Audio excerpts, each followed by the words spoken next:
Uno y grabando. Muy buenas tardes, bienvenidos. Les doy la más cordial bienvenida en nombre de la Universidad Galileo, del Instituto de Investigación de Ciencias de la Tierra y Astronomía, así como también de la Unión Astronómica Internacional, no Guatemala, que entre ambos estamos promoviendo pláticas muy interesantes sobre temas realmente que son de avanzada y de interés para todos, no solamente para alumnos, sino para personas interesadas y como vemos, para personas incluso de otros países, porque eso es abierto el conocimiento para todos. Y en esta tarde tenemos la gran fortuna de tener a Fernando, a Fernando José Ortiz con nosotros, quien va a ser nuestro disertante. Él va a ser nuestro expositor y quisiera leer un poquito sobre su currículum. Él es analista de ciberseguridad, es ingeniero en telecomunicaciones y tiene un máster en Science en tecnologías de la información por la Universidad Galileo, con especialización en redes y seguridad informática. Tiene experiencia en pen testing, estas son pruebas en gestión de vulnerabilidades y aseguramiento de infraestructura tecnológica, así como en proyectos de investigación y divulgación técnica. Ha participado como ponente en congresos de ingeniería y fue parte del NASA Space Apps Challenge 2024, proyecto que fue nominado por el uso de datos. Actualmente, Fernando colabora en iniciativas académicas de investigación. Así que muy interesante su currículum. Una persona que yo la veo bastante joven, pues desde mi perspectiva. Y le damos la bienvenida para que nos platique pues de este tema que se llama ciberdefensa espacial. Bienvenido y lo dejamos en uso de la palabra, Fernando. Muchas gracias, Edgar. Muchas gracias a todos por estar. Gracias ahí por esa introducción y por el espacio aquí para hablar de estos temas. Entonces, bien, vamos a hablar de ciberdefensa espacial, la batalla invisible en la frontera final. Y es que hoy en día dependemos cada vez más de la tecnología y los ciberataques cada vez van aumentando y van expandiendo su área, su alcance. Prácticamente están en todas las áreas, todos los ámbitos, desde el sistema financiero hasta las pequeñas y medianas empresas, así como en el espacio. Tal vez no es tan sonado los ciberataques que suceden en este ámbito, pero están presentes y es importante saber de ellos. Entonces, comencemos explicando por qué los satélites son importantes, porque tal vez las personas piensan que los satélites no desempeñan tareas tan esenciales, pero lo cierto es que la infraestructura satelital representa un pilar fundamental para el funcionamiento de nuestra sociedad que es globalizada. Nos permite comunicarnos y guiarnos desde cualquier lugar del mundo hasta sostener sistemas de transacciones bancarias a nivel mundial. Entonces, esta incremental necesidad de estar conectados hace que los satélites sean un objetivo más atractivo para personas que buscan comprometer estos servicios, ya sea de una o varias naciones, ya sea por motivos económicos, motivos políticos, religiosos, ¿verdad? O militares, para obtener ventajas estratégicas sobre el enemigo. Entonces, conocer cómo es que está en riesgo esta infraestructura permite que las agencias espaciales se organicen de una mejor manera en conjunto y realizar de esta forma esfuerzos coordinados para salvaguardar eh, todas estas constelaciones. Entonces, como decía, más allá de lo que muchas personas se pueden imaginar, como el clima o observaciones astronómicas, que por supuesto no le quito la importancia a eso, les contaré cómo es que los satélites son indispensables en tareas diarias y cómo dependemos de ellos drásticamente de igual forma, día a día. Comencemos con navegación y para muchos vendrá de inmediato a la mente el concepto de GPS, Global Positioning System. Sin embargo, este es solo una de las constelaciones de satélites que existen para este servicio de posicionamiento. GPS como tal forma parte de la constelación satelital Navstar desarrollada por los estadounidenses, pero aparte de esta constelación también existen otras. Está Galileo, que fue desarrollada por los países de la Unión Europea o Europa Occidental más que todo. Luego está GLONASS, que fue, que es de origen ruso. GLONASS o Globalная Навигационная спутниковая система es lo que significa GLONASS, o Sistema de Navegación Satelital Global. Luego está Beidou, que es de fabricación china. Beidou es así como le dicen los chinos a la constelación de la Osa Mayor. Entonces, todo esto en conjunto conforma lo que se denomina GNSS o Global Navigation Satellite System, que conforma más de 120 satélites en órbita. Todo esto es lo que proporciona navegación a nivel mundial y proporciona ciertas aplicaciones críticas. En su conjunto, esta tecnología GNSS es, nos permite ubicar cualquier punto del planeta, ubicar ya sea dispositivos o guiar transportes, ya sea aéreos, terrestres o marítimos. Ahora es más la regla que la excepción que los automóviles cuentan con sistemas de navegación embebidos, o bien ponemos ya sea el Waze o Google ahí, Google Maps, y ponemos la dirección hacia donde queremos ir y nos guía.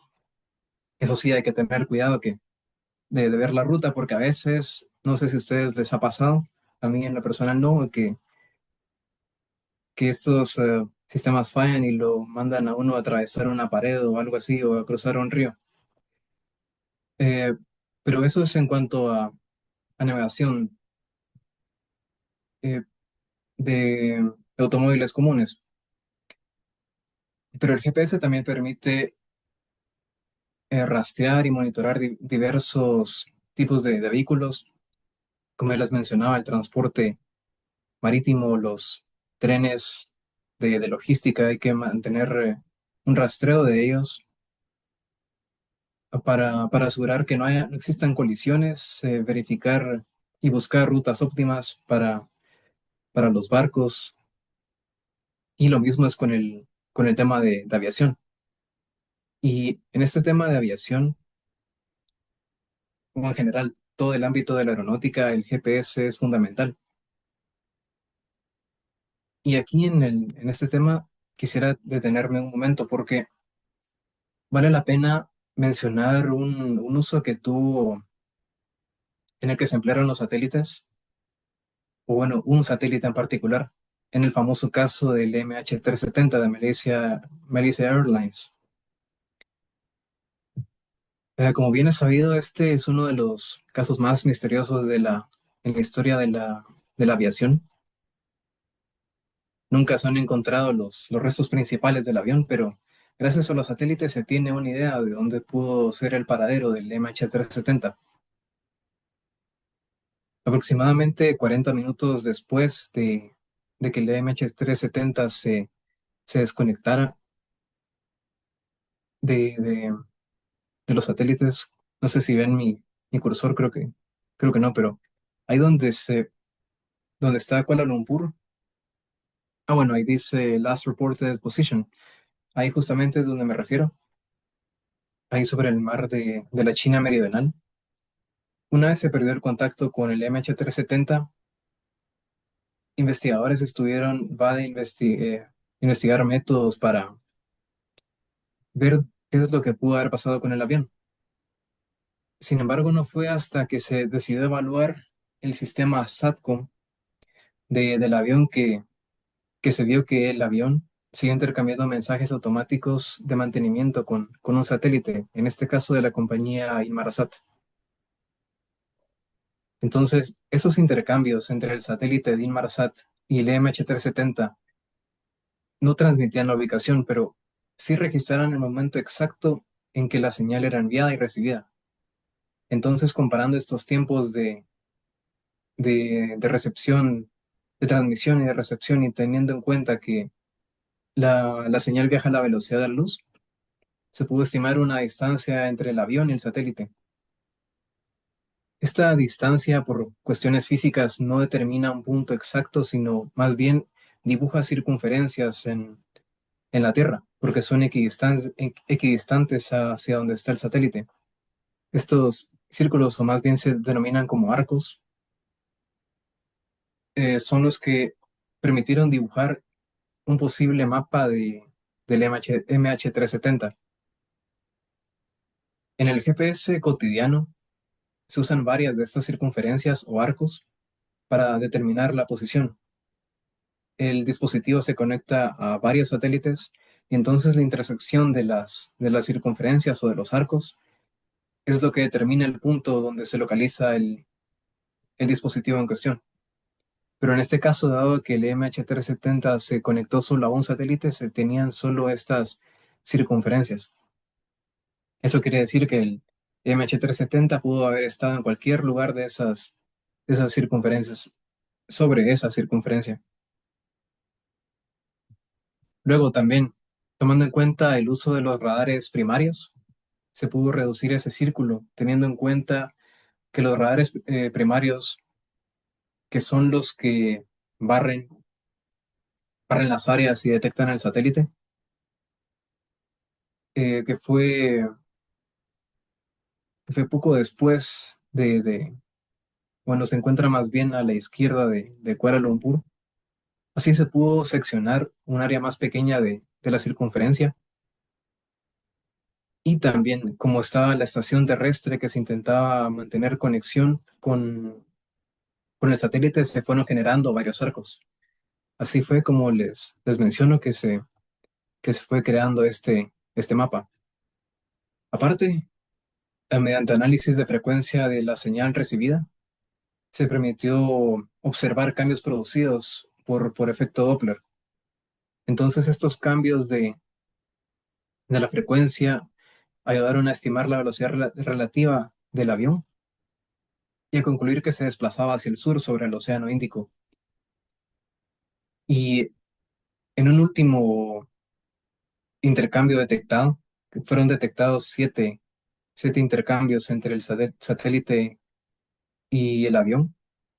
En el octavo ya no se recibió. Fue un intento de reconexión del sistema SATCOM, posiblemente causado por la pérdida y posterior restauración de energía del avión cuando es que se queda sin combustible.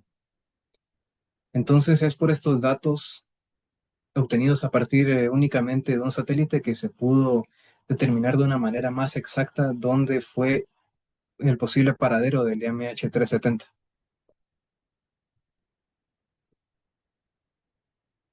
Luego está el tiempo. Y aquí podría ser una pregunta de qué es el tiempo, pero eso puede ponerse algo filosófico. Entonces voy a reducir el scope a qué es un segundo. A lo largo de la historia se han definido o se han tenido varias definiciones de lo que es un segundo. Sin embargo, la que sigue vigente hasta nuestros días fue implementada a partir de 1967 e indica que un segundo son, lo tengo aquí, son aproximadamente 9.000 millones de oscilaciones de la radiación de un átomo de cesio-133. Esto es así porque presenta una medición comparable estable. Es decir, las oscilaciones que presenta un átomo de un isótopo, más bien sería un isótopo de cesio-133, no, no cambian a lo largo del tiempo, es algo constante y de lo que se puede obtener medida. Pero por qué les menciono esto? Los satélites que les mencioné, GNSS, proporcionan algo más valioso que la posición, que la navegación, y es el tiempo. Los satélites GNSS llevan a bordo relojes atómicos, que son referencia de primer nivel, y ofrecen precisión del orden de nanosegundos. Y tal vez suena algo extravagante decir que un satélite lleva a bordo un reloj atómico. Sin embargo, la humanidad ha hecho hitos impresionantes y hoy en día un reloj atómico es incluso más pequeño que un grano de café. Entonces, estos relojes están a bordo de los satélites GNSS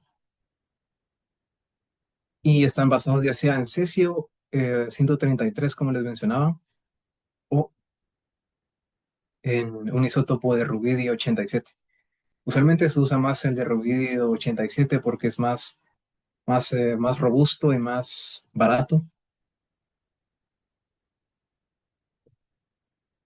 Y es así como se realiza de parte del Homeland Security de los Estados Unidos un estudio que ellos realizaron a 16 infraestructuras críticas en el país y se demostró que la mayoría de ellas son dependientes del uso de GPS, siendo las más prioritarias las redes eléctricas, las telecomunicaciones, los sistemas de telecomunicaciones, ¿verdad? Y los sistemas financieros. Entonces, si los satélites llegaran a fallar, este servicio se perdería y se tendrían graves consecuencias económicas, sociales, dado que muchas industrias utilizan estas marcas de tiempo que ofrecen los satélites GNS para sus operaciones. Viendo más en detalle, por ejemplo, la sincronización que se usa en las redes eléctricas. Las redes eléctricas no solo transportan energía, sino son sistemas sincronizados en tiempo real a nivel nacional o incluso a nivel continental, que es el caso de la ENSO-E, que es básicamente la asociación encargada de coordinar el sistema eléctrico de la gran parte de Europa. Entonces, esto hace que la red eléctrica opere como una sola red interconectada entre todos los países. Para, para realizar esto, se implementa lo que es WAM o Wide Area Monitoring, que hace uso de PMUs. Un PMU es un Phasor Measurement Unit, que son dispositivos que utilizan sincrofasores. Un sincrofasor es una medida. Es en este caso la medida de la magnitud de voltaje y corriente que existe en la red y mediante esto se calcula su fase y su frecuencia. Entonces, esa es una de las propiedades más importantes que existe en una red porque esta medida del sincrofasor lleva una medida de tiempo preciso UTC que es proporcionado vía GNSS. Entonces, estas medidas de tiempo lo que hacen es permitir realizar comparaciones entre los diferentes sincrofasores a una velocidad de 30 muestras por segundo. Esto lo que permite es darle visibilidad a los operadores, detectar perturbaciones, validar los modelos, mejorar la estabilidad de la red. Entonces, si se pierde esta sincronización, las mediciones dejan de ser comparables. El operador, por lo tanto, pierde la visión o su visión no tiene sentido, es una visión incoherente. Entonces, esto da lugar a malinterpretaciones, oscilaciones, inestabilidades, y esto, con el paso del tiempo, puede llevar a que el flujo de la electricidad no sea adecuado. Por otra parte, también están los DFR que se usan en las estaciones eléctricas, que son dispositivos que se encargan de registrar cortocircuitos. Entonces, sin las marcas de tiempo no se sabe a qué, a qué hora con precisión fue que sucedió un cortocircuito y se limita la capacidad forense de ver qué es lo que sucedió y ver que no vuelva a pasar.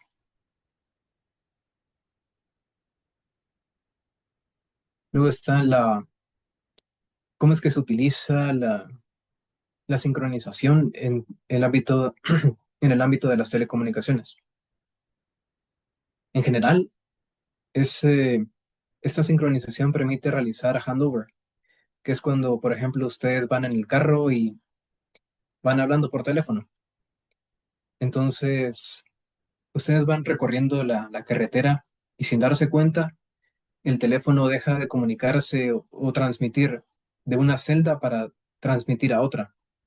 Esa, esa, esa transición entre las bases o las torres de señal tiene que tener una alineación temporal exacta, porque si no existiría pérdida de datos o incluso las llamadas se caerían. Asimismo, en el ámbito de LTE y 5G, sirve para sincronizar la transmisión y recepción de datos.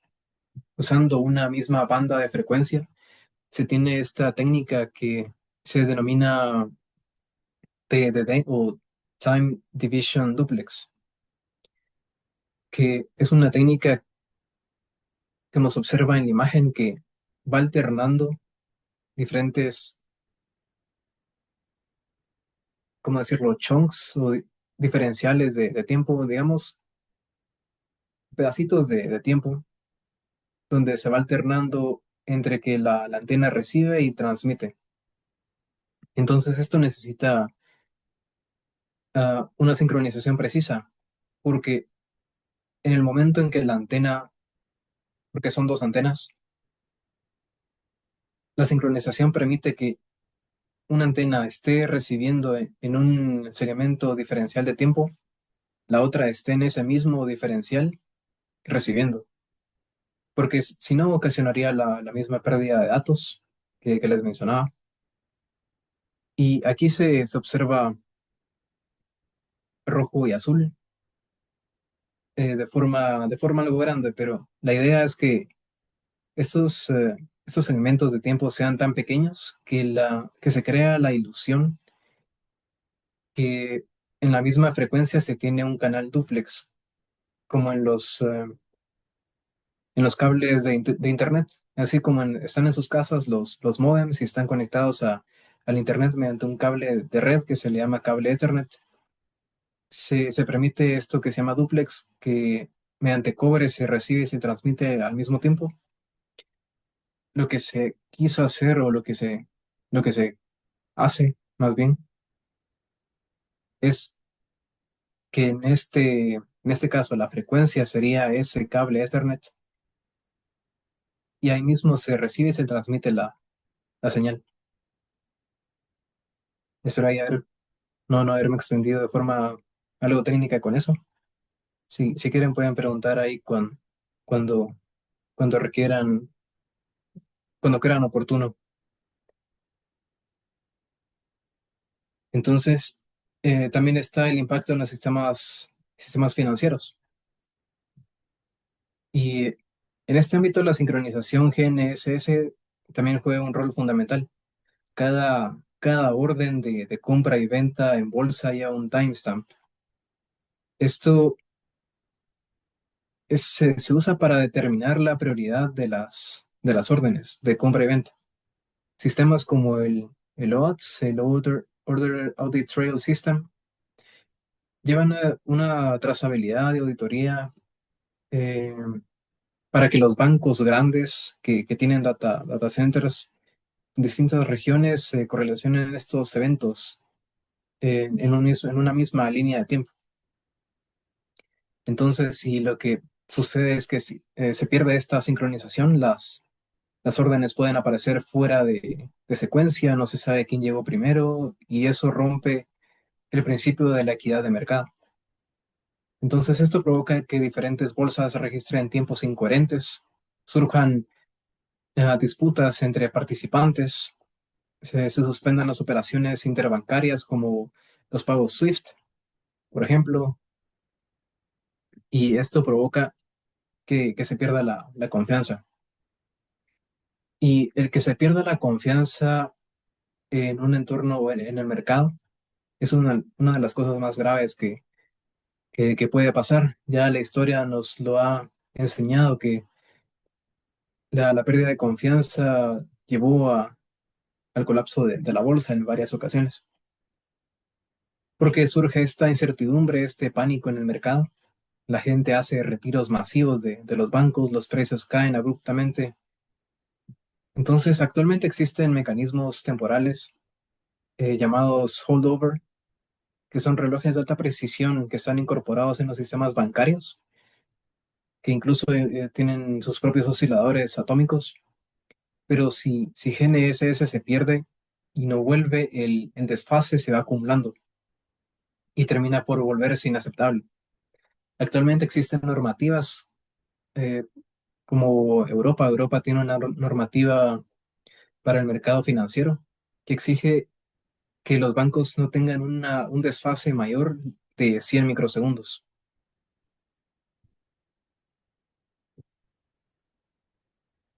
Luego está este estudio de London School of Economics and Political Science, que se hace la pregunta, ¿qué pasaría si los satélites dejaran de funcionar? Entonces, este estudio se centra en qué pasa si de pronto todos los satélites desaparecen. Ese es el escenario que se asume. Entonces, lo presentan en varias fases. En T0, el impacto inmediato, la falta de GNSS que les comentaba. Se pondrían todos los vuelos en tierra, se detendrían los trenes, habría atascos masivos en el tráfico. La, también esta falta de ubicación causa retrasos en la intervención de la policía, ambulancias, bomberos y algunos cajeros automáticos que funcionan con GNSS también dejarían de funcionar. Luego, a partir de las 2 horas que los satélites desaparecen, comenzarían a verse afectadas las bolsas, por lo mismo que les mencionaba de la pérdida de confianza, eh, así como interrupción en el acceso a los océanos, porque ya no se sabe dónde es dónde es que están los barcos. También incluso los submarinos que utilizan un sistema inercial que cuando salen a la superficie se sincronizan con los satélites GNSS.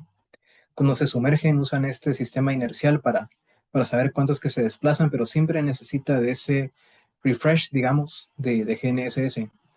Entonces, debido a esta falta, no se puede navegar, no se puede volar. Y así llegamos a las primeras 24 horas. Bueno, 7 horas después se verían afectadas las agencias de noticias y compañías de energía, no pueden transmitir. La gente no sabe qué es lo que está pasando. Ya no hay alertas de tormentas o cualquier desastre natural. Los satélites que nos dan la visibilidad de qué es lo que sucede en la superficie del planeta ya no están.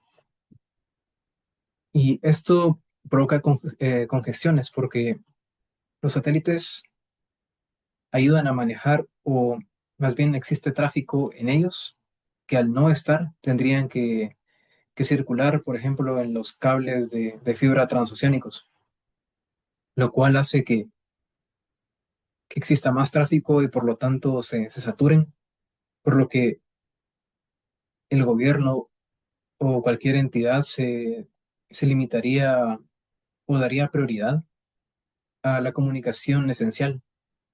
Por ejemplo, esto ya no le daría prioridad bueno, le quitaría el acceso, por ejemplo, a redes sociales o videojuegos que no son tan prioritarias y lo dejarían únicamente para comunicaciones de emergencia.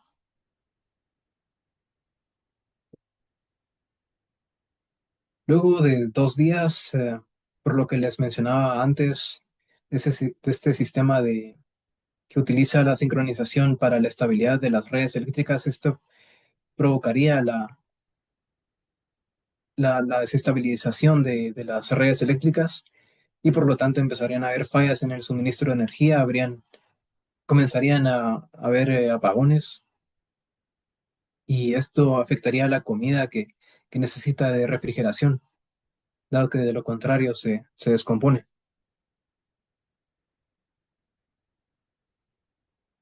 y 4 días después las cadenas de suministro colapsan. Recordemos que GNSS ayuda a ver de forma más óptima o ver cuáles son las rutas óptimas, más bien.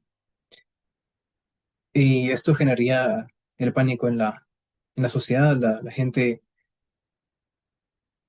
habría, ellos quisieran o se generaría más bien una compra masiva o cuando eso ya no sea factible, un saqueo de comida y recursos por el pánico.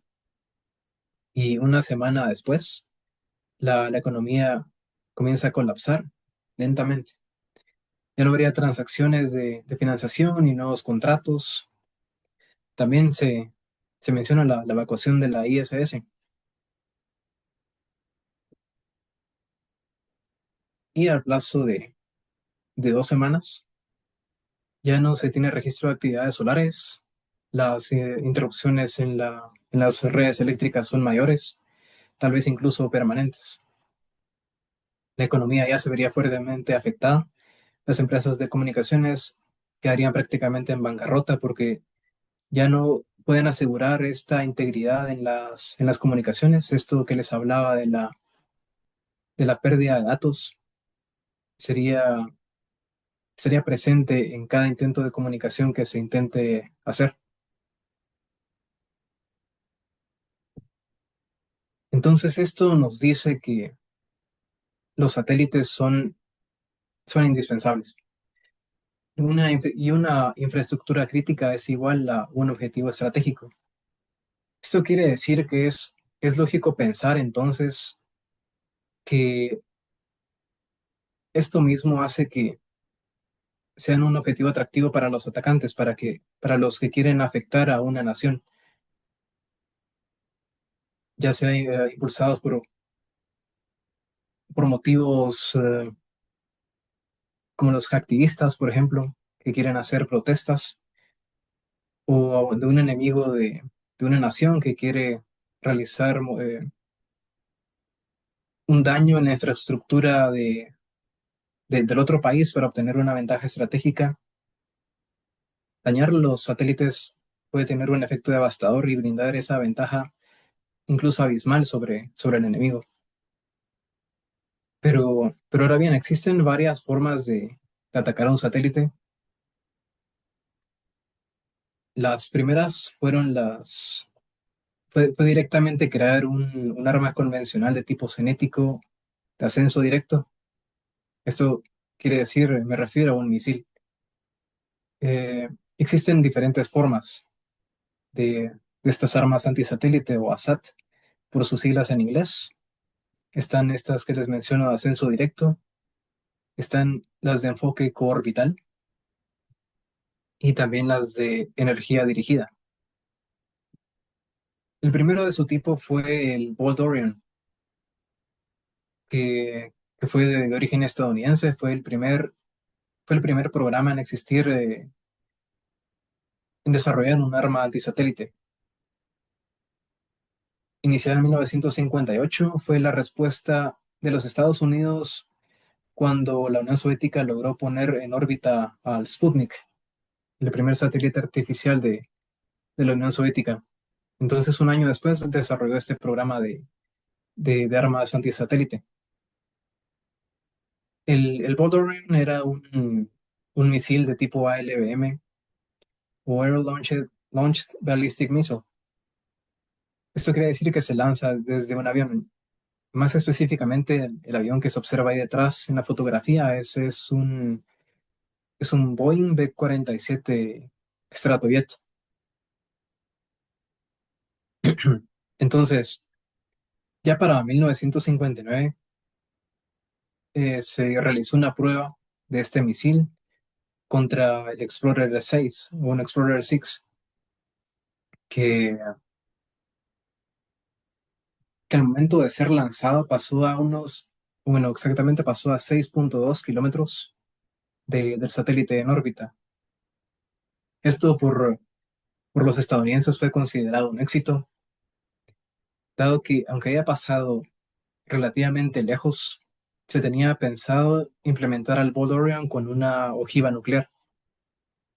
y esto hacía que dentro de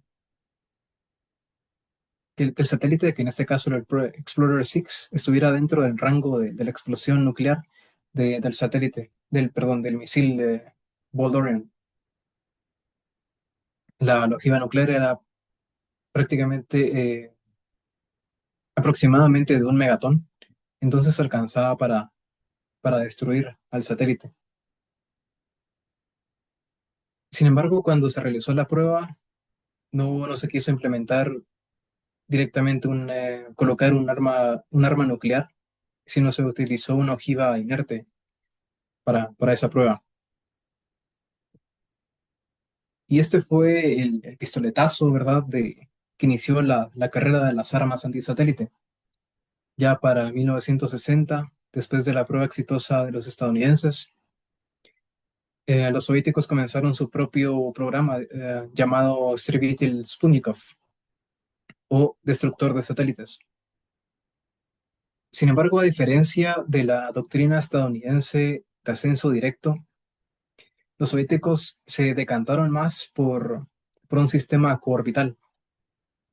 Esto quiere decir que se lanzaba el arma antisatélite como un satélite y una vez estando ya en órbita maniobraba hacia el satélite objetivo. Entonces se lanzaba, se utilizaron los cohetes diseñados por Sergei Korolev de ese entonces, el Ciclón 2, bueno, Ciclón 2 se llama, y así se puso en este caso, se realizaron pruebas para 1968 con el objetivo de interceptar el satélite Cosmos 248.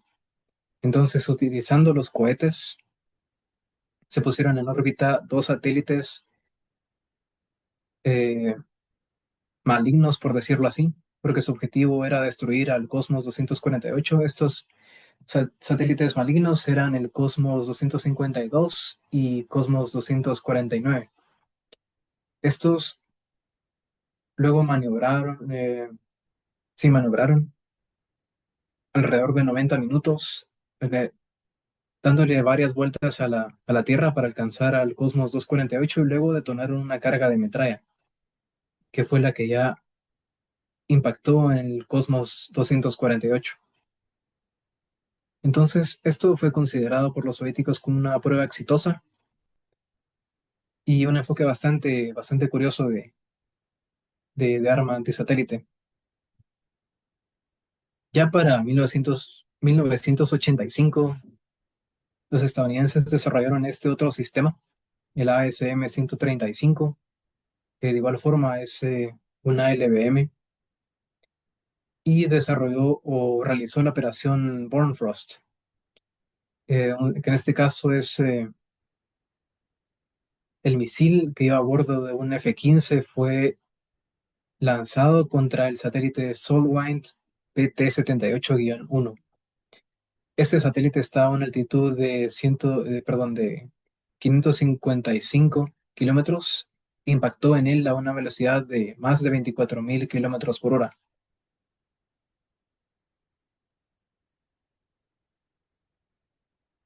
Luego, ya décadas después, otros países demostrarían su capacidad antisatélite. Ya en 2007, China se uniría a los países en probar este tipo de armamento. En concreto, destruyó su satélite meteorológico, el Fengyong 1C, a una altitud de 865 kilómetros. Esto mediante un misil de ascenso directo llamado SC-19, el cual está equipado con una ojiva cinética. Una ojiva cinética es que no lleva explosivos, sino el objetivo es destruir mediante el uso de la energía cinética que carga el misil. Entonces, esto fue realizado la intercepción fue realizada de forma exitosa. Sin embargo, al momento de la intercepción se generaron más de 4.000 escombros que quedaron en órbita. y esto fue catalogado por la NASA como uno de los eventos de contaminación espacial más graves jamás registrados. Y esto incrementó la preocupación del tipo de este enfoque para utilizar las armas antisatélite. Y estas preocupaciones aumentaron más todavía cuando en 2021 Rusia llevó a cabo otra prueba de este tipo de armas, usando en este caso un misil de igual de ascenso directo a 235 Nudol. El Nudol destruyó el satélite, en este caso el Cosmos 1408, y de igual forma generó más de 1000 fragmentos, más de 1000 escombros que quedaron orbitando. Entonces esto llevó que para el año siguiente, en 2022, debido a los riesgos que representan estos escombros para toda la infraestructura satelital orbital, Estados Unidos propuso este cese de pruebas destructivas de armas. Y esto fue posteriormente respaldado por la ONU en la resolución de, ahí está la nomenclatura ARS 7741. Y es que en general este tipo de ataques requieren que el atacante posea infraestructura espacial propia, y solo pocas naciones cuentan con este, o pueden permitirse este desarrollo y pruebas de armas, sin mencionar ya el gran daño colateral que causa y los escombros que pueden dañar satélites comerciales o dañar satélites del propio país atacante. Además, este tipo de ataques son fácilmente atribuibles, lo cual no conviene en dado caso se quiere evitar una escalada geopolítica.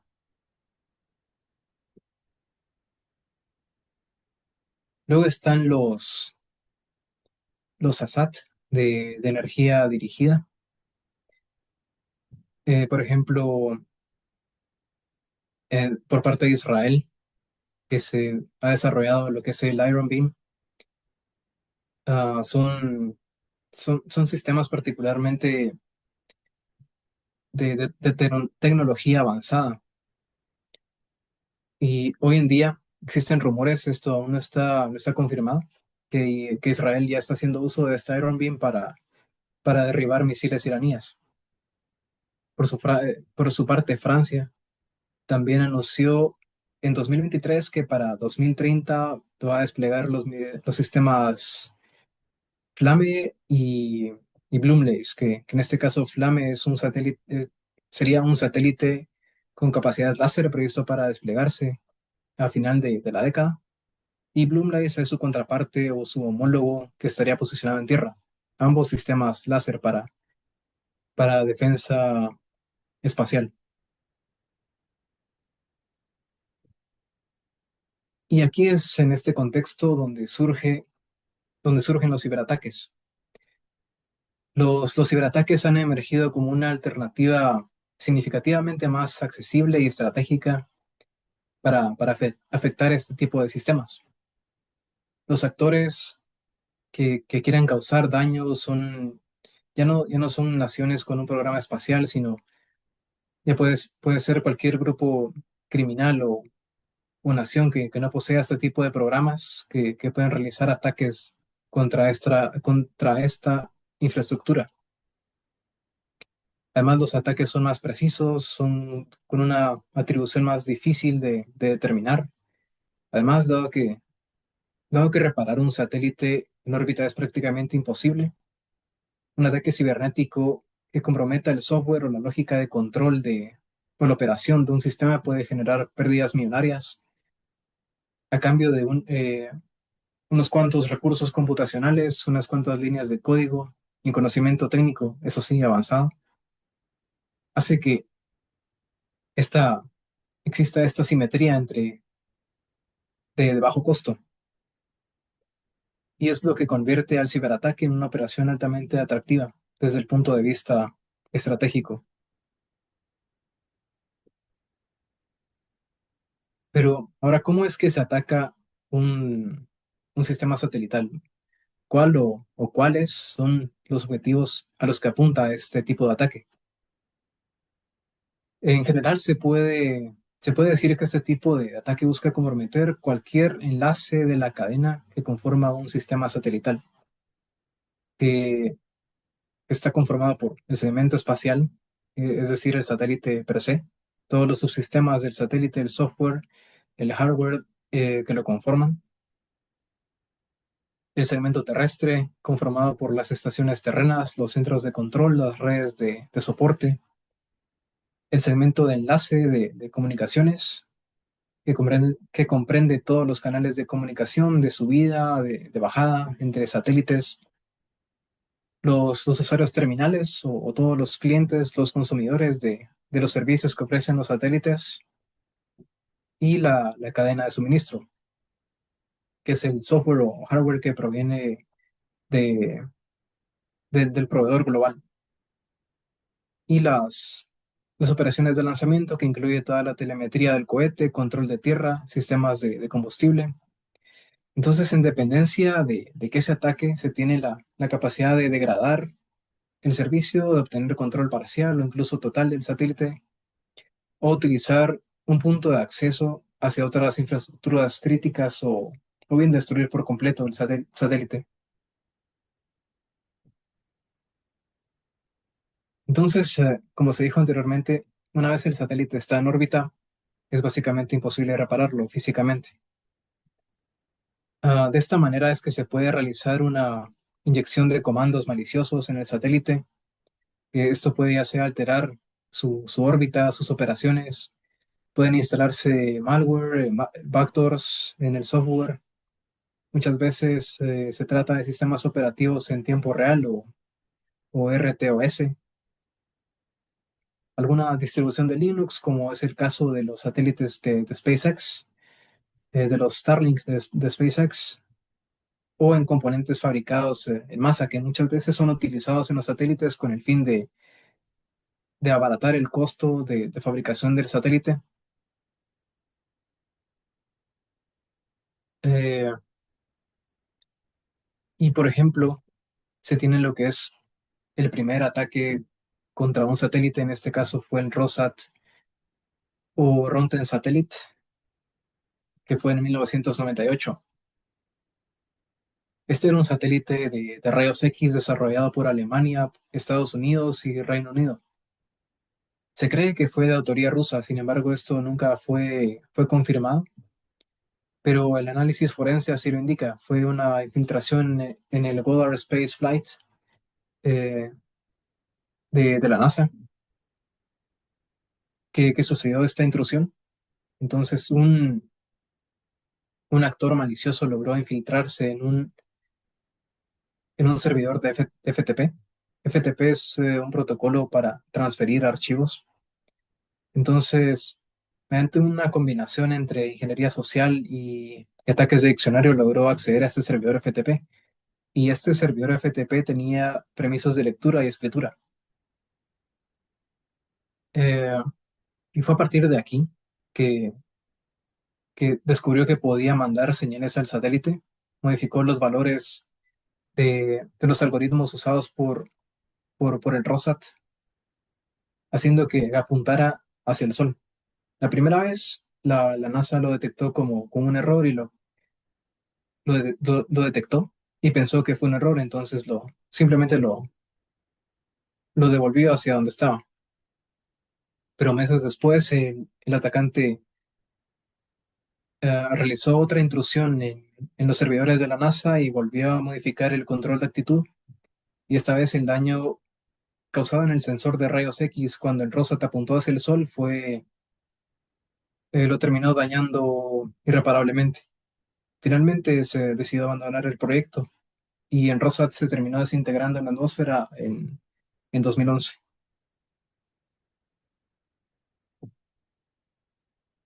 Luego se tiene lo que es el compromiso del segmento terrestre. Este constituye uno de los puntos más vulnerables de la infraestructura satelital. Aunque muchas veces se piensa que los satélites son el objetivo principal, en realidad el punto más vulnerable suele estar en la Tierra, es el más accesible. Estas, estas estaciones, estas estaciones terrenas operan con con software, con sistemas operativos comerciales, Windows, por ejemplo, con demás software de terceros. Y aparte suelen con acceso remoto para tareas de monitoreo, de control. Entonces, si un atacante logra comprometer esta estación, podría interceptar la telemetría, es decir, los datos que se envían entre la Tierra y el satélite, manipular los comandos que se le envían para controlarlo, utilizar la estación como un punto de entrada hacia redes más amplias. Y si existen intrusiones en la red o controles de acceso mal configurados, también es posible pivotar o también que se incluya o que se realice una intrusión de forma física en las instalaciones. Esto se da más en el caso de que hayan insiders, se les llama actores infiltrados. Y en general este tipo de ataques tiene ataques que suceden o infiltraciones que suceden en cualquier tipo de organización. Por ejemplo, la reciente intrusión en la europea, la ESA, en 2025.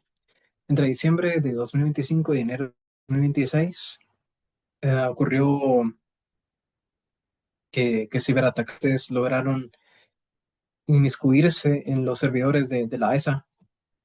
El alcance exacto del ataque no ha sido verificado por la agencia. Uno de los actores que se atribuyó el ataque clama haber obtenido más de 200 gigas de información que fue puesta a la venta en foros de cibercrimen posteriormente. Y según también estas publicaciones del atacante, los datos incluyen repositorios de código, configuraciones de los sistemas de desarrollo, archivos de infraestructura en la nube, bases de datos, también credenciales que estaban directamente en el código, que se llaman credenciales hardcodeadas.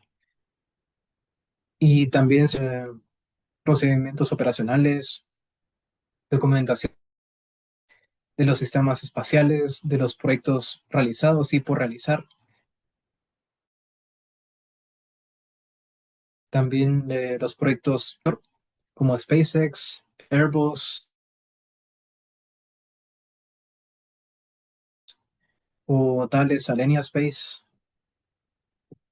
Y también está lo que es el ataque a Dosor Teleport. Este es no, es un proveedor de servicio de Internet satelital ruso, o al FSB también, que el FSB es como decir el FBI de Rusia. Ah,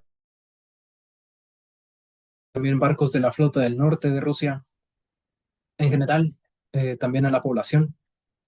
Y fue 2023, para ser más exactos, que la red de Osor Teleport sufrió un ciberataque que dejó fuera a gran parte de la infraestructura.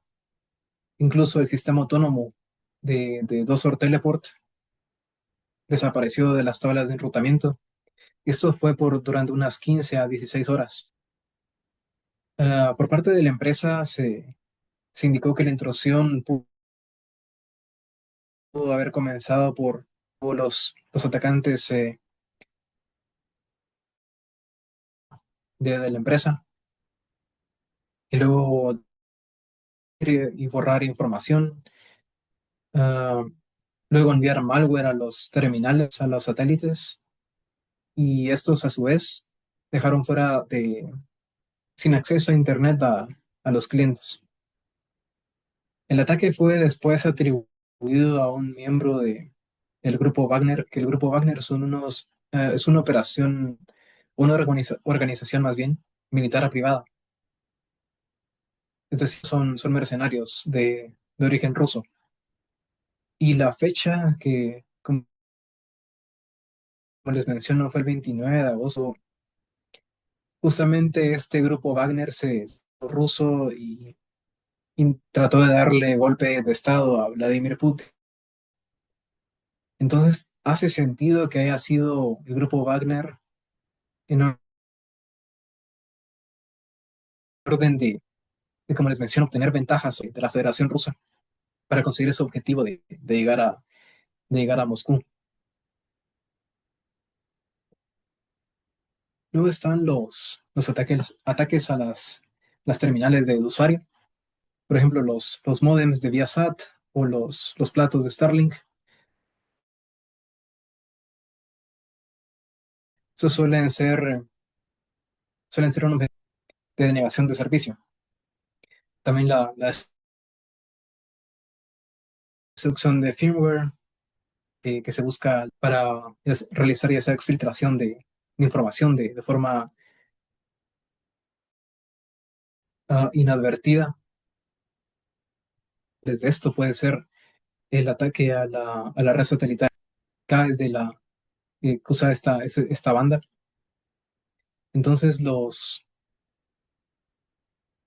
usuarios el 24 de febrero de 2022, que fue cuando, cuando Rusia decidió lanzar su inserción en territorio ucraniano, en paralelo lanzó este ataque.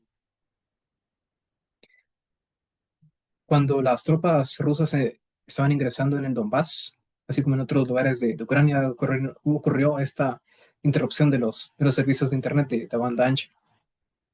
Y no solo en Europa, sino este ataque de la banda Kasat afectó a otros países europeos, entre ellos Francia, Alemania también. En concreto se usó el malware llamado Acid Rain, que es un Wiper. Un Wiper es un tipo de software que busca o está diseñado para borrar de forma remota los módems y enrutadores vulnerables que conectaban con las redes satélites. Luego, Viasat, en un comunicado posterior, confirmó que la evaluación era, bueno, los resultados de esa evaluación eran que el ataque buscaba desactivar la infraestructura de comunicación satelital, no robar ningún tipo de información, sino comprometer los satélites de forma directa. Luego, de acuerdo con evaluaciones de los Estados Unidos, el ataque formaba parte de una serie de esfuerzos por parte de Rusia para interrumpir las redes de comunicación y satélites comerciales con el fin de afectar el comando y control del mando ucraniano durante la invasión. Luego pero como les menciono, las repercusiones fueron más allá de Ucrania. Eh,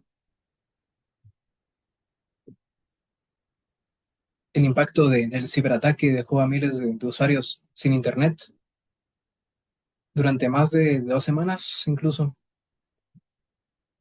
Y, por ejemplo, en Francia, casi 9.000 suscriptores, perdón, del proveedor de servicios de Internet satelital experimentaron una interrupción del servicio.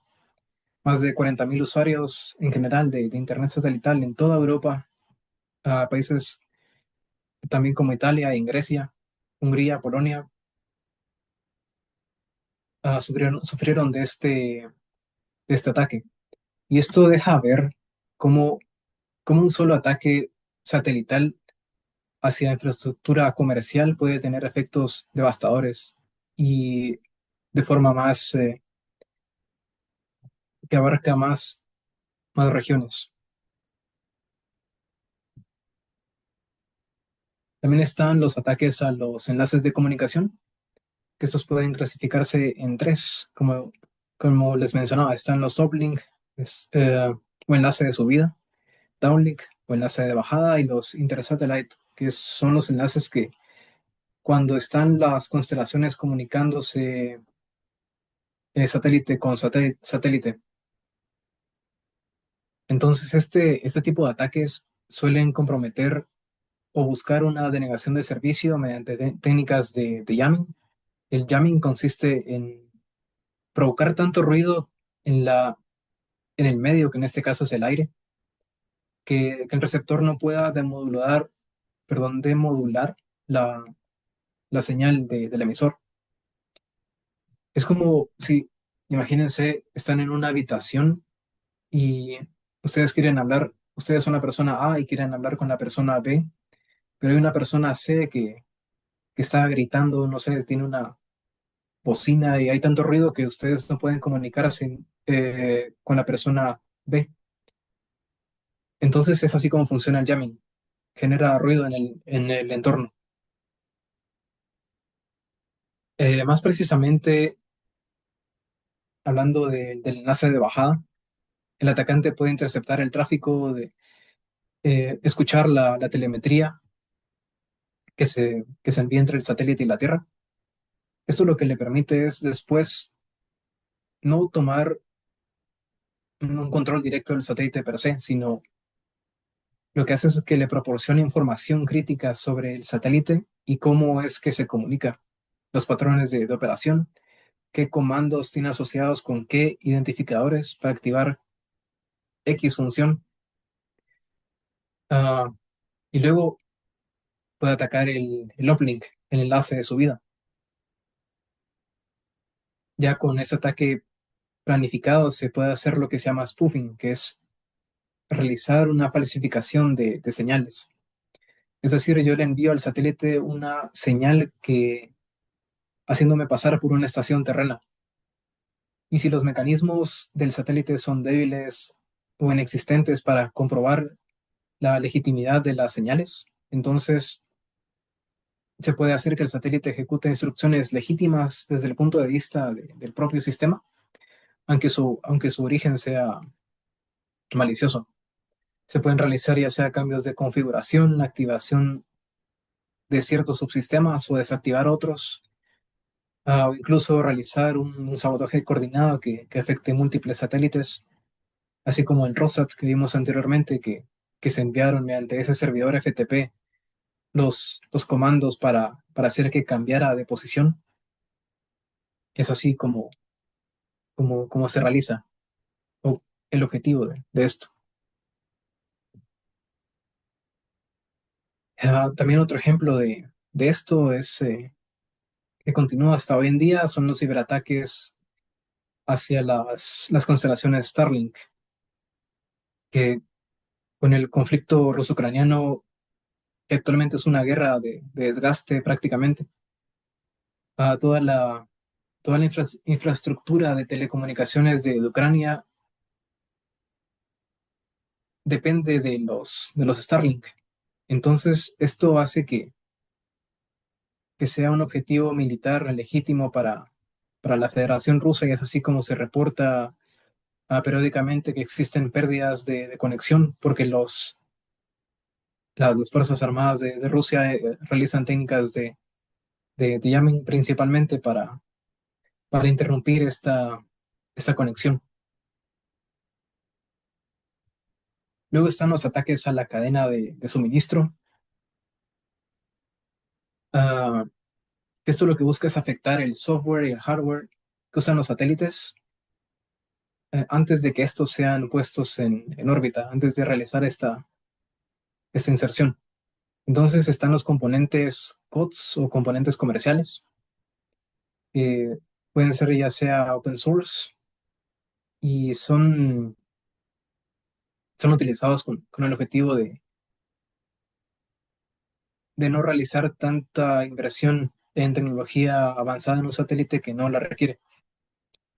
Entonces, un ataque contra la cadena de suministro inserta estos componentes maliciosos en el hardware, en el firmware también.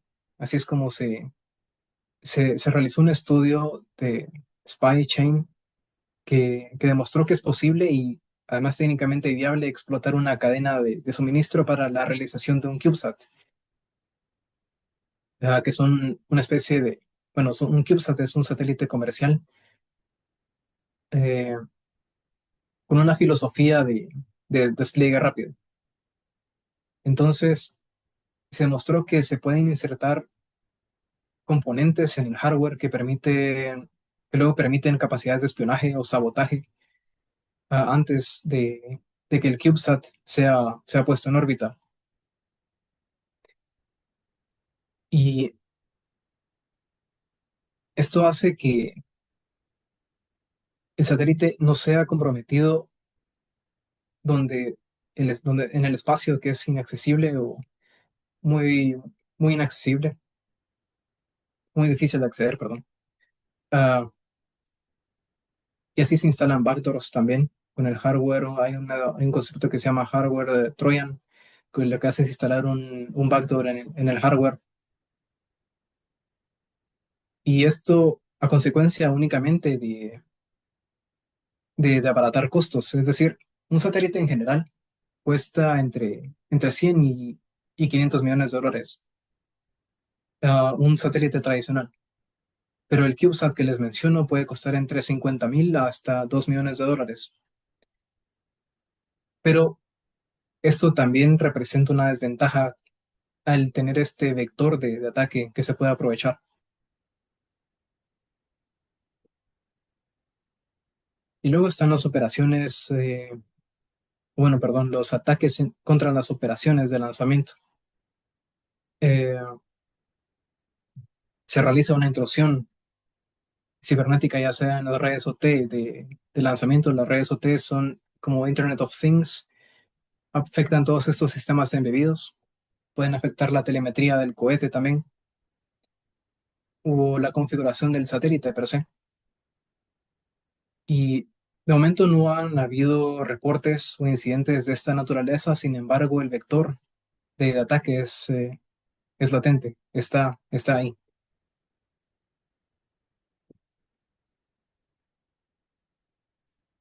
Entonces, hablemos ahora de las contramedidas. Ya sabemos por qué los satélites son importantes, ya sabemos cómo es que se atacan, qué es lo que se tiene que atacar, cómo es que se realiza y qué ejemplos en la historia tenemos que nos enseñan que eso sí es posible y que está sucediendo. Hablemos ahora de cómo es que se protege. El segmento espacial presenta esta cierta limitación de, de potencia o memoria. Entonces, lo que se requiere es que existan métodos de autenticación fuertes en los telecomandos que se envían entre las estaciones terrenas y el satélite. Un Secure Boot que lo que hace es que al momento de arrancar el sistema operativo se verifique que el firmware es legítimo, que no ha sido alterado. Es decir, se verifica que el firmware está firmado. Luego están la implementación de listas blancas de comandos para validación estricta, que las secuencias de comandos sean reducidas, que eso permite reducir el riesgo de inyección de comandos maliciosos, o incluso en caso de interferencia con el satélite de comunicación. Luego, la protección en el segmento terrestre. Las contramedidas incluyen desde este enfoque de Zero Trust para hardening de sistemas operativos y de aplicaciones también, control estricto de controles de acceso físicos y remotos, también la implementación de monitoreo continuo, sistemas de detección de intrusiones, esto para identificar actividades anómalas antes de que suceda el ataque. Es un enfoque proactivo de los de un escáner de seguridad, de detectar con base a ataques que sucedieron antes, ese comportamiento que permite detectar esta actividad es maliciosa, vamos a bloquearla antes de que algo suceda. También, por ejemplo, está la Space Policy Directive 5, que fue creada por el gobierno de los Estados Unidos, que establece principios de ciberseguridad para sistemas espaciales.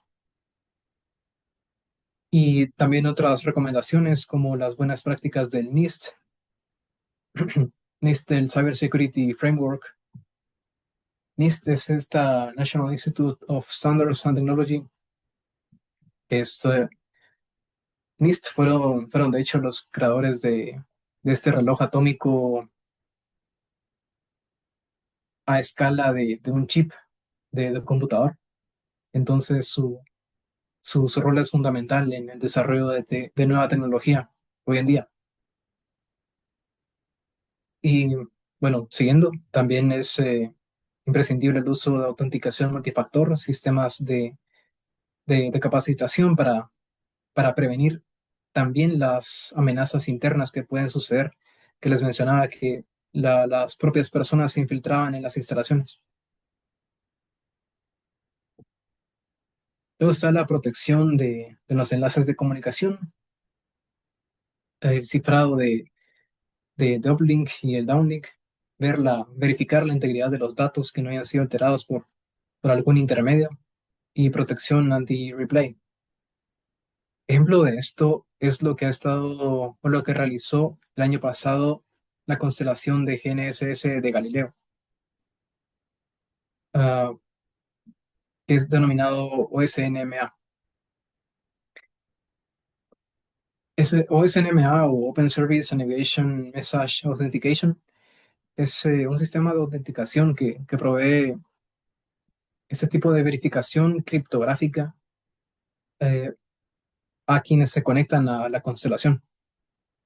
Esto habilita a los receptores a verificar que la señal que están recibiendo proviene genuinamente del satélite y no ha sido alterada por un atacante.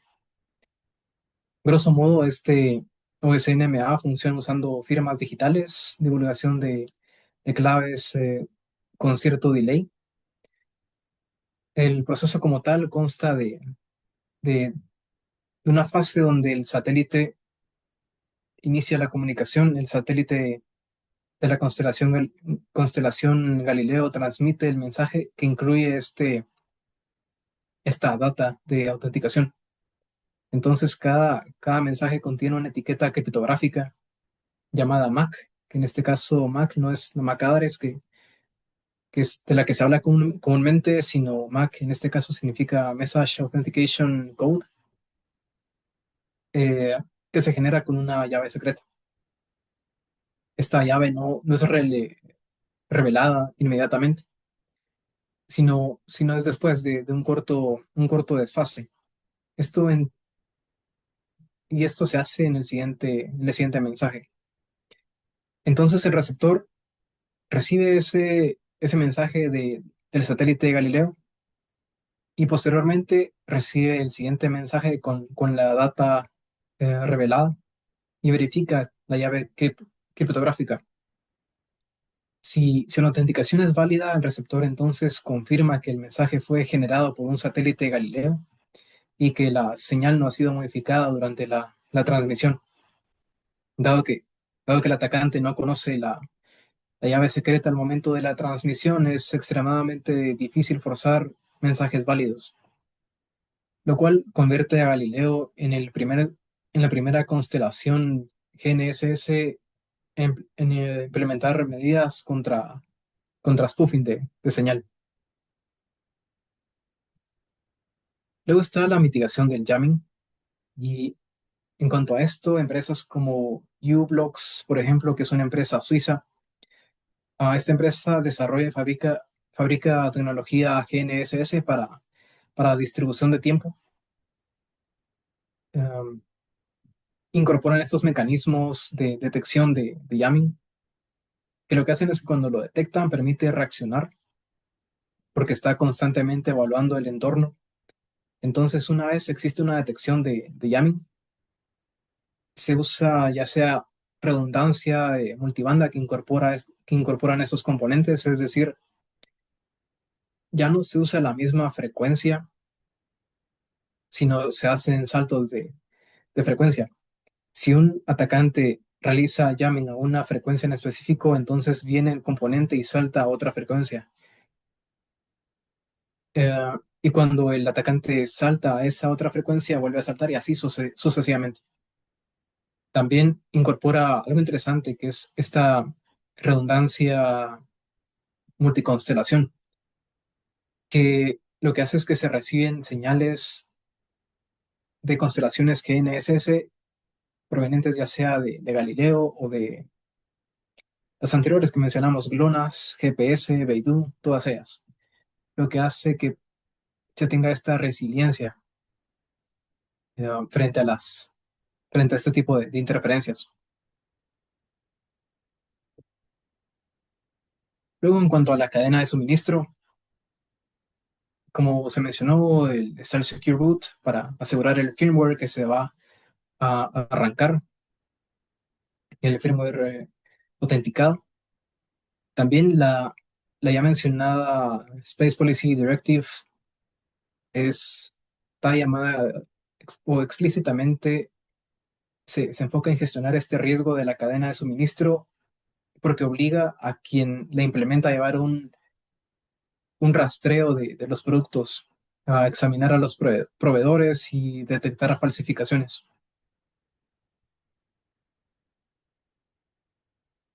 Entonces, aun con la creciente concientización, las brechas de ciberseguridad existen y la poca publicación de los incidentes hace que sea algo difícil de evaluar y aún quedan preguntas como cómo manejar la seguridad de las constelaciones que incluyen miles de satélites, como es en el caso de las constelaciones LEO, ¿verdad? De las de baja órbita como los Starlink, o cómo atender la eventual llegada de la computación cuántica con con los actuales algoritmos que se tienen, que son robustos frente a las computadoras convencionales. Estos no lo serán tanto cuando las computadoras cuánticas sean implementadas. Y también se busca cómo depender menos de esos componentes comerciales o COTS de los que se hablaba. Pero esto continuará. Eso, eso es todo. Les agradezco. Muchas gracias. Está un tema de lo más interesante porque primero nos expone cómo estamos dependientes, somos totalmente dependientes de los satélites. Em, aquí, aquí tengo, bueno, aquí quisiera dar la oportunidad a todos los participantes de hacer preguntas y para poner un ejemplo, y pues yo tengo mi pregunta. Mi pregunta es, ¿por qué? ¿Qué es lo que ha prevenido que ataquen ya? Porque si están tan descuidados o tan con la guardia baja los satélites, ¿por qué los hackers no se han concentrado en... Hay algo que los ha detenido todavía, porque si no eh, ya saben que pueden hacer mucho daño y y que es relativamente fácil entrarle a descomponerlos, a tirarlos, a bajarlos, crear caos. ¿Qué es lo que, en su opinión, qué detiene a los atacantes a actuar así masivamente? En general, atacar a la infraestructura satelital tal vez no es que sea tan... es un método heterodoxo de atacar. Usualmente se buscan más realizar ataques contra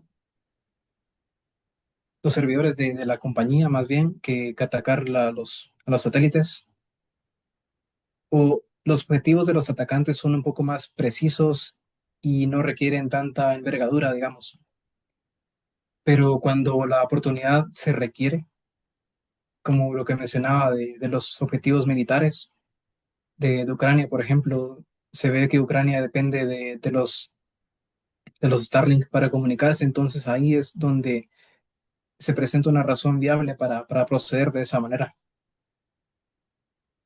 También me llamó la atención lo que usted mencionó de unas armas que dijo se llamaban armas de energía o de energía directa. ¿Eso es ya real y hay confirmación de que sí se tienen? Porque he oído, yo he escuchado, pero solo rumores. Pero aquí en la presentación suya parece que ya es algo que sí existe y que está confirmado. ¿Qué Sí, se tiene información? información de que Israel desarrolla este denominado Iron Beam. Aquí si quiere regreso Y tiene a un la presentación. poquito más de información, solo un poquito más de cómo, qué es lo que hace, cómo genera ese Iron Beam. es un rayo de energía ¿qué? Eléctrica o energías que, ¿cómo lo? No sé, la siento tan, una arma nueva completamente, pero totalmente destructiva. Y Sí, como Trump sacó una nueva arma ahora que invadió Venezuela, ahora sí ya creo que deben de tenerlas ahí guardadas para usarlas cuando se sea el caso. Pero no sé, si tiene más un poquito de información, en agradecería. general el Iron Beam funciona o sigue el mismo principio de funcionamiento óptico de un láser, como los punteros láser para conferencias, por ejemplo. Solo que se aumenta la potencia para que sea dañino. Una información del Iron Beam como tal es poco lo que se tiene y más por ser Secreto. desarrollo del gobierno israelí. Y es únicamente lo que le mencionaba, que en esta guerra reciente en Medio Oriente hay reportes o rumores de que se está usando para derribar los misiles. Muchas gracias.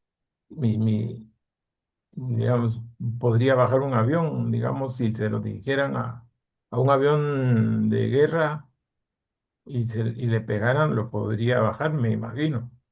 No sé, pero eso es algo que me imagino yo. Sí, Pero sí, lo podría destruir.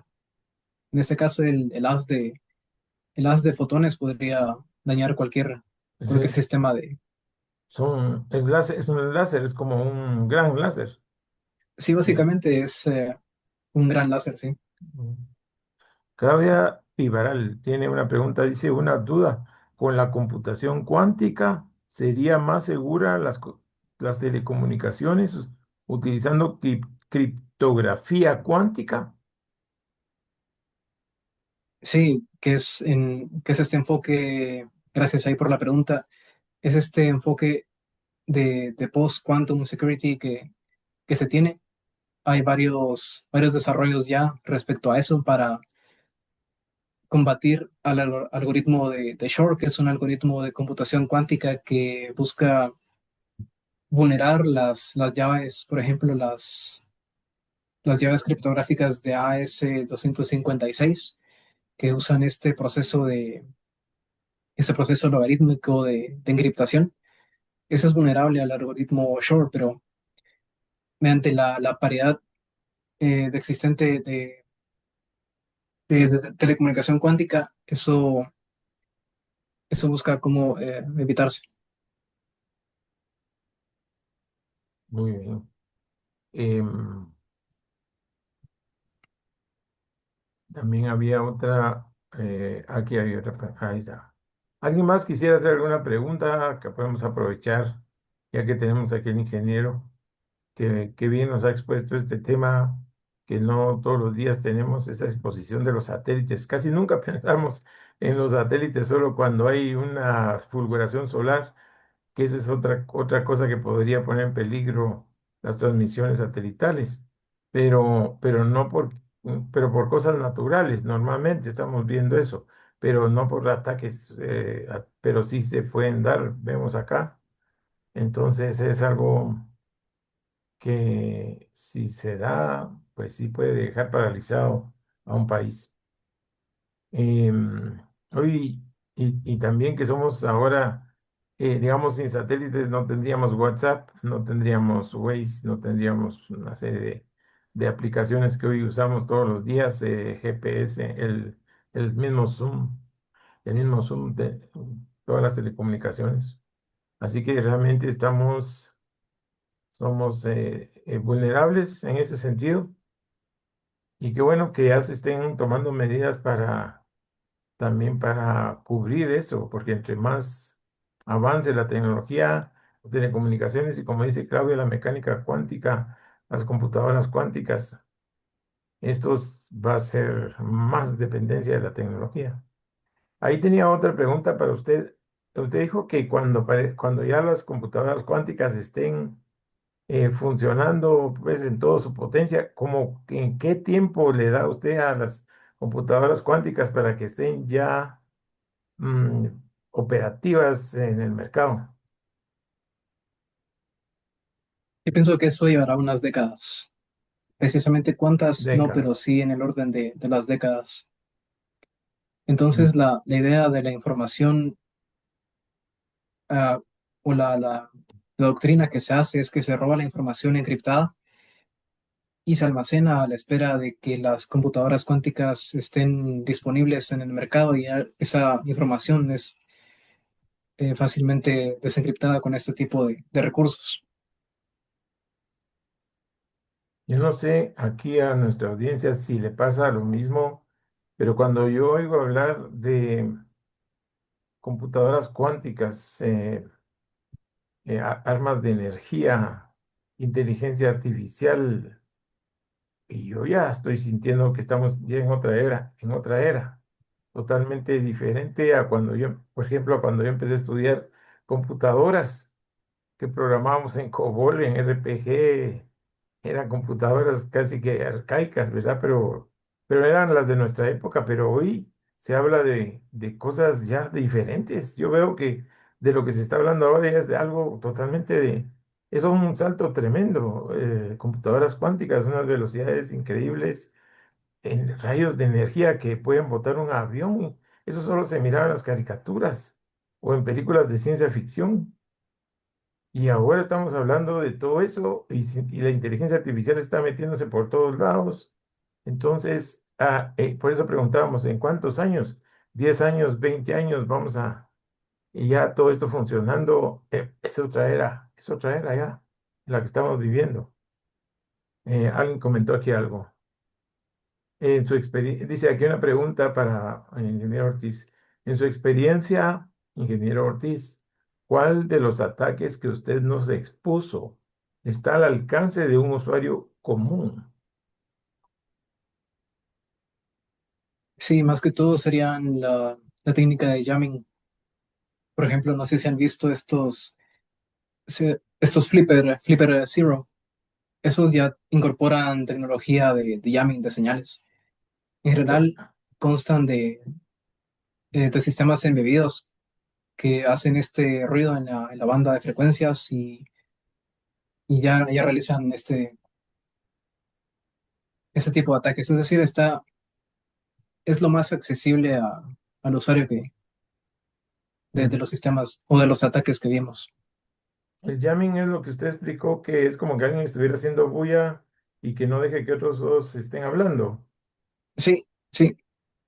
Jamming hay un concepto que se llama ortogonalidad, que, que provoca esta no cancelación entre ondas, así como un parámetro de signal to noise ratio, que hace que una señal pueda ser demodulada, demodulación, perdón, quiere decir que sea recibida correctamente por el receptor. Entonces, cuando hay mucho ruido en el ambiente provocado por estos dispositivos de jamming, ese signal to noise ratio es tan grande que no se logra diferenciar la señal que está en el medio. Hay que recordar que ya sea los satélites o sin ir tan lejos, el Wi-Fi de nuestras casas utiliza el aire como medio de transmisión. Entonces, si existe interferencia en este medio que es accesible para todo el mundo, es donde existe este problema de recepción y la pérdida de datos. Gracias, Fernando. Tenemos dos preguntas más.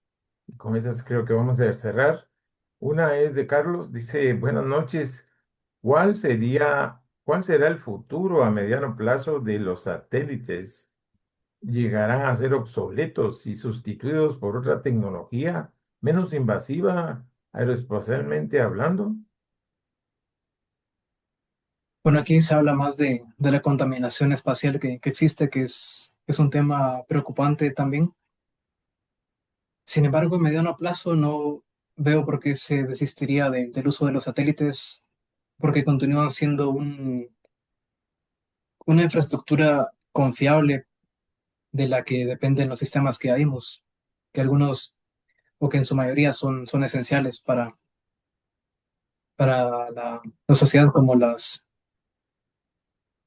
Se me fue el nombre, las redes eléctricas o los sistemas bancarios. Entonces, esta confianza que se tiene hace que en mediano plazo no veo yo que por qué sean sustituidos. ¿Ok? Y la última pregunta que tenemos de Claudia Pivaral, para desviar la energía dirigida, ¿los satélites utilizan algún método para reflejarla o dispersarla? No, los satélites como tal no la desvían, sino la, la dirigen. Eso sigue una línea recta. Ahora, para hacer que ese haz cambie de dirección, se cambia de dirección todo el sistema óptico.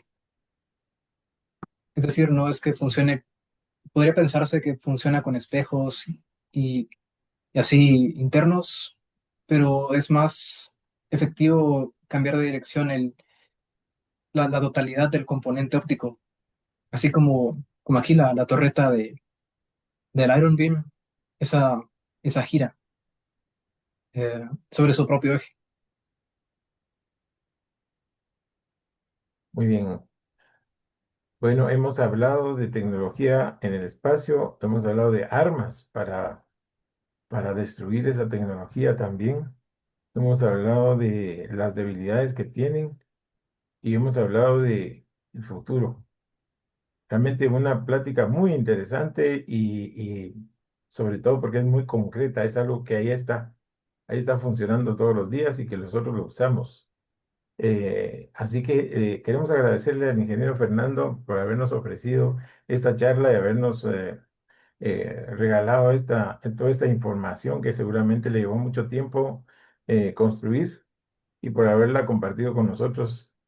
eh, Gracias, muy generosamente. Y a todos por haber asistido a esta charla, pues que es qué bonita porque es un grupo muy de confianza en donde podemos platicar y preguntar cosas y aprender mucho. Así que les agradecemos a todos su tiempo y les deseamos un bonito fin de semana. No sé si quiere decir algo finalmente, Fernando. Le dejo la palabra y cerramos. Bueno, nada más agradecerle, Edgar, ahí por la oportunidad y a toda la audiencia. Ahí no hay de qué, Sebastián. Eh, Aquí estamos a la orden. Gracias. Muchas gracias, dicen acá, al expositor, al ingeniero, gracias. Vamos a darles una copia a todos de la charla para que les quede y porque es realmente un documento bien importante. Así que aquí estoy yo sacando una fotografía de los participantes para que nos queden los nombres y entonces les vamos a mandar a su WhatsApp una copia de esta grabación. Así nos queda para todo porque es realmente interesante. No se habla todos los días de estos temas. Eh, Realmente bastante útil este documento. Muchas gracias y que tengan una feliz noche, que descansen y estén pendientes de las nuevas y novedosas charlas que vamos a continuar dando. Muy amables. Pasen buena noche.